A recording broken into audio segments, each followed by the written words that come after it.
What I do here at the San Diego Supercomputer Center is that I'm the Director of Communications and Media Relations. So what that means is we do a lot of external writing and communications to the media, to other supercomputer centers, to other organizations. Our job here is to make the resources of the San Diego Supercomputer Center available to the next generation and the current generation of people who'd like to use high-performance computing and data-intensive computing for whatever they want to do in their lives.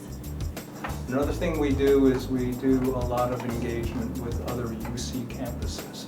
So we try and coordinate to do collaborations and research on a whole variety of topics.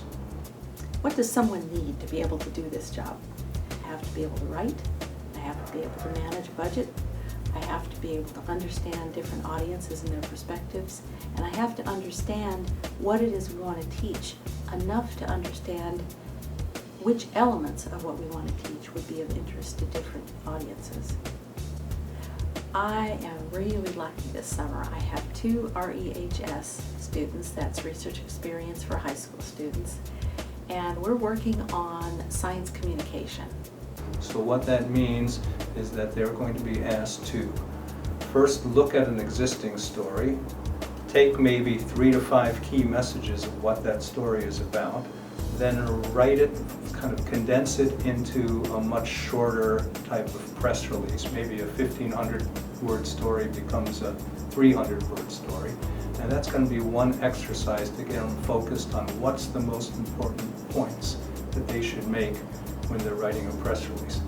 And then the really interesting question that they can sort of frame in their own way is, in the context of a part of science that they're interested in, why would they care?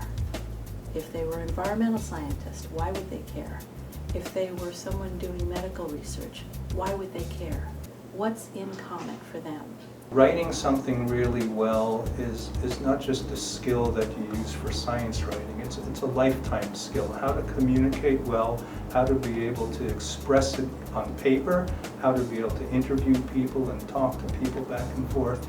That's a really necessary skill for everything you do in life, not just being a science writer or being a journalist. So we think it's a very important thing to learn. My mentors are Diane, Baxter, and Zverina. So my internship is about science communications writing, and I've always been really interested in science, but since starting high school taking writing classes, I've developed an interest for writing. So I was really excited when I found an internship that incorporated both things and I could really learn about both of them. I really like writing, and it's just, hard science just seems way too boring for me. Like working in a lab, pipetting stuff, it just seems like the kind of career that I would just be bored to death.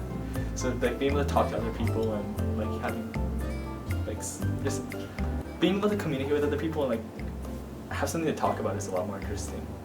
In this internship, I hope to gain experience working in a professional environment and learning how to communicate with adults and just learning about careers in general and seeing what the field of science and the writing has to offer.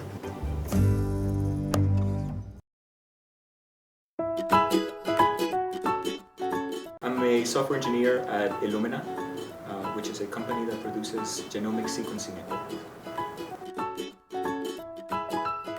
So what brought me to SDSC was the opportunity to work with kids, middle schoolers in particular.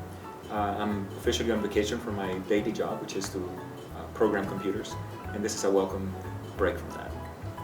So this class is about, in brief, the idea that your physical environment can be thought of as carrying out computations for you and sensing things for you. And so in that sense, the use of robots, Lego Mindstorm, together with Scratch and using sounds and pictures is a way of exploring the idea that the environment can be thought of in this way. Scratch is a computer program developed at MIT that allows kids to put together programs without worrying about syntax. So there's no actual writing, since you're just like blocks, you're putting together blocks. And so the kids don't have to worry about what the syntax is, which is, a big hurdle for kids to get going programming. So what I hope my students take away from this class is, first of all, a understanding of how they themselves can think about robotics and put it to use.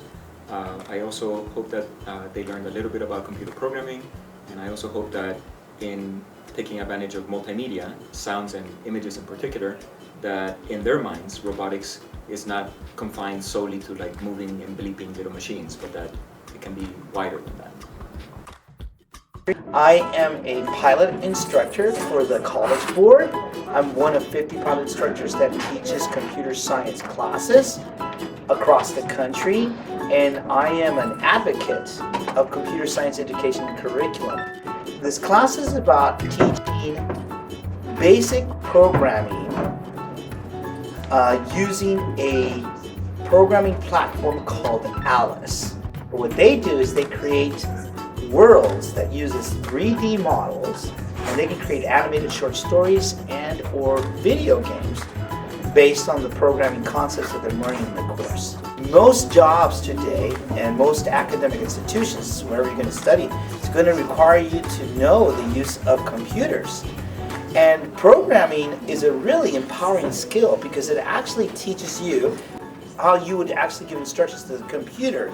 So what's really great about the class is when you learn these basic skills, no matter how technology changes, no matter what new device appears, no matter what new operating system appears, because you have a basic fundamental understanding of programming, you can go ahead and adapt and be flexible and really understand how to give computer instructions. I feel that understanding computing and having computational thinking skills is just as important as knowing how to read, write, or do math. My name is Dr. Sébastien Cormier. I'm a visiting assistant professor at University of San Diego. I taught 2 classes here this summer. The first one is an astronomy course. It's a lot of fun. And basically it's an opportunity for kids to learn about how science is done in the context of astronomy. So we do simple things. On day 1 I asked them, does the Earth go around the sun or does the sun go around the Earth? And then we have a discussion about how you scientifically argue for one or the other. All the kids said, right off the bat, the Earth goes around the sun, but sort of giving good scientific evidence to support that is a more nuanced thing. The second one is a programming course where we learn about gravity, some basic physics, and then I teach them some very simple programming techniques such that they can make video games using the Unity program. It's pretty straightforward, and these kids are learning it very quickly. I hope they gain an appreciation for the elegance of what simulations can do to help you understand physics. I'm really hoping on the last projects that they're going to gain an opportunity to make these simulations that sort of show how gravity works on the scales of the solar system. And I'm hoping they're going to be able to produce that and then see, if you just write the equation for gravity, is not as helpful as seeing gravity in action. That the equation is useful, but seeing it in action with simulations and seeing everything moving around everything else, I think will help them appreciate it on a deeper level.